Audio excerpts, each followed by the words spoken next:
Bonjour à toutes et à tous, bienvenue sur Split Screen Review. On reçoit aujourd'hui quelqu'un que vous connaissez si vous nous suivez, puisqu'elle collabore assez régulièrement à la vie du site. C'est Birgit Beumers. Bonjour Birgit. Bonjour. On a la chance d'avoir Birgit avec nous, qui elle a eu la chance d'être là depuis le début du festival, donc on va lui poser quand même quelques questions, puisqu'elle a une vue à peu près globale de tout le festival. Alors Birgit, première question. On a tendance à dire que Cannes, c'est une vision du monde qui se concentre sur 10 jours à peu près. D'accord ? Donc, quelles sont les grandes tendances de ce festival de Cannes ? Comme on l'a déjà vu avec le premier film, il y avait là-dedans, dans le film de Jim Jarmusch, une phrase que j'ai pris pour moi comme une tagline du festival. C'est « This is going to end badly ». Ça va se terminer mal. Et de l'un côté, c'est dit avec humour, mais de l'autre côté, c'est vraiment quelque chose qu'on peut appliquer à beaucoup de films qu'on a vus. On voit très bien les tendances des grands réalisateurs, des grands noms du cinéma, de faire quelque chose qui correspond plus au mainstream, qui va plus dans la direction du genre, du cinéma genre. Pour moi, c'est un peu une déception, un regret, parce que j'aurais bien aimé voir dans le festival aussi des expériments avec la langue du cinéma. Alors, par rapport à cette compétition, on va se concentrer là-dessus dans un premier temps. Par rapport à cette compétition, est-ce qu'il y a, selon toi, des films qui se détachent et qui... on sait qu'un grand festival est toujours marqué par le niveau moyen, de overall level. Et dans un second temps, il y a toujours 4 ou 5 films qui se détachent du lot. Quels sont pour toi les films qui se détachent du lot cette année ? Il y a... En quelques mesures, il y a une tendance de ces moyennes. Parce que même si on regarde le film de Terrence Malick, qui est toujours quelque chose d'expérimental, quelque chose qui demande du spectateur un effort d'interprétation, même lui, pour lui, c'est un film qui est beaucoup plus basé sur une narrative. Et de cette façon on voit moins d'expériments. Et pour moi, ça, c'est très important parce que le Festival de Cannes aurait pu faire plus. À ce moment-là. Pour moi, le film de Malick, il est très bien fait. Il fait quelque chose et il dit quelque chose sur une problématique qu'on n'a certainement pas vue de cette manière avant. Donc, c'est une de mes découvertes, mettons.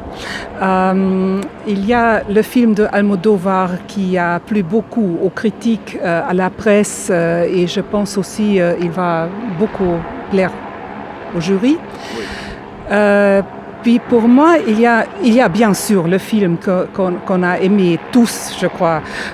C'est Les Parasites, le film coréen, qui a une chance, je pense, énorme, parce que c'est une histoire qui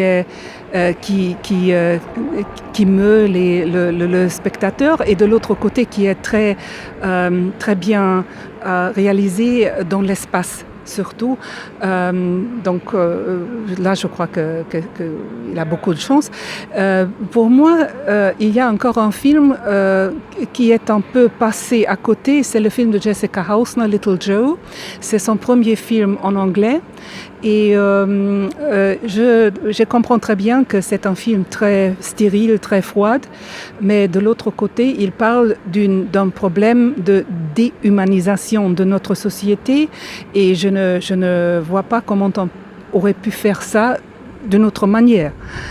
Donc pour moi, le Jessica Hausner, c'est superbement fait du point de vue visuel, de l'utilisation des moyens non verbaux pour raconter cette histoire qui n'est pas simple et qui a beaucoup d'ambiguïté.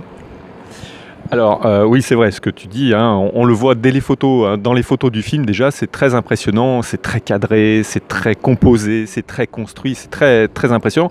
Il y a aussi un très beau... il y a l'air, parce que nous on ne l'a pas encore vu, mais on a l'impression qu'il y a un gros travail sur la couleur aussi dans le film de Jessica Hausner. Hein. Absolument, c'est quelque chose qu'en anglais on dirait painterly. Yeah. C'est quelque chose qui ressemble plus à la peinture que la cinématographie. Et alors bon, on a parlé de la compétition, on a déjà 4 pistes à suivre, sérieusement. Et en dehors de cette compétition, est-ce que tu as vu des choses qui t'ont marqué, qui t'ont intéressé, qui auraient peut-être pu figurer en compétition, mais qu'on n'a hélas pas vu en compétition? Je crois que oui. Hein. Oui. Il y a dans le certain regard beaucoup de films qui auraient facilement être dans la compétition et l'un d'eux, c'est le film La Grande Fille de Kantemir Balagov qui était ici à Cannes avec son début, avec Closeness, il y a 2 ans. C'est un très jeune réalisateur, c'est un élève d'Alexandre Sakourov qui a touché un sujet sur la Deuxième Guerre mondiale à Leningrad après la blocade. Et il raconte une histoire de 2 femmes qui rentrent de la guerre, qui sont traumatisées, et il raconte une histoire comment il continuait à vivre avec ces traumas. Et ce qui est très intéressant, c'est de l'un côté la profondeur avec laquelle Balagov touche ce sujet, parce que c'est très compliqué, surtout pour l'histoire, pour quelqu'un qui a étudié, qui est jeune et qui a en plus étudié à Saint-Pétersbourg. Et de l'autre côté, de la manière avec laquelle il détache cet fond historique du discours, du dialogue, parce que ce qu'on voit et ce qu'on entend, c'est quelque chose de très contemporain, et on comprend de cette manière que oui, c'est un épisode historique dans lequel il a besoin.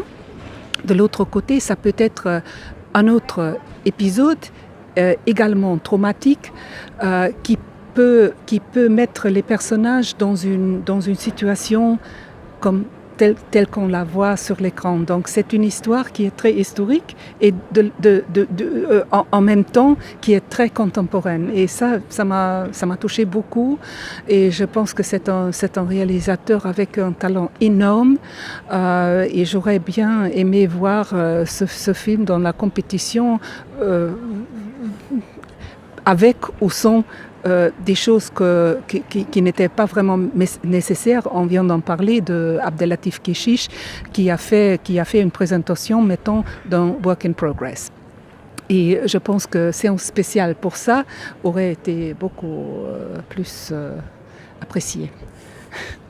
Et un deuxième point sur le choix du festival, sur le choix que le festival offre, il y a cette année, comme l'année dernière aussi, il y a beaucoup de discussions autour des femmes.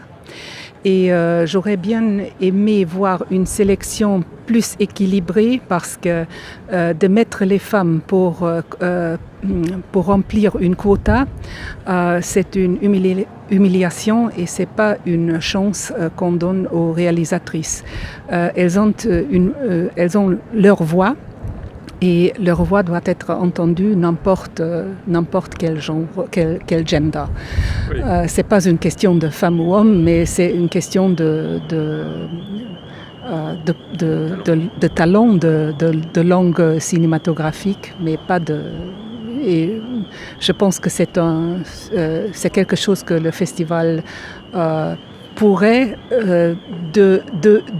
avec la même mesure qu'ils ont fait une opposition au Netflix et au Amazon pour la distribution en salle, ils auraient aussi peut-être prendre une autre position que beaucoup de festivals dans le monde aujourd'hui. Quand même, c'est un rôle qu'un festival comme Cannes peut jouer, et je voudrais bien qu'il le joue. Merci Birgit. Bon, on se retrouve bientôt sur Split Screen, de toute manière, puisqu'on compte sur toi, nous, toujours. Merci beaucoup. Avec plaisir. Merci à toutes et à tous. Et puis, il y a encore des choses qui vont arriver, qui seront bientôt en ligne, des débriefs, des minutes. Et puis, évidemment, on reviendra sur le palmarès et on fera un bilan pour clôturer ce 72e Festival de Cannes. À bientôt.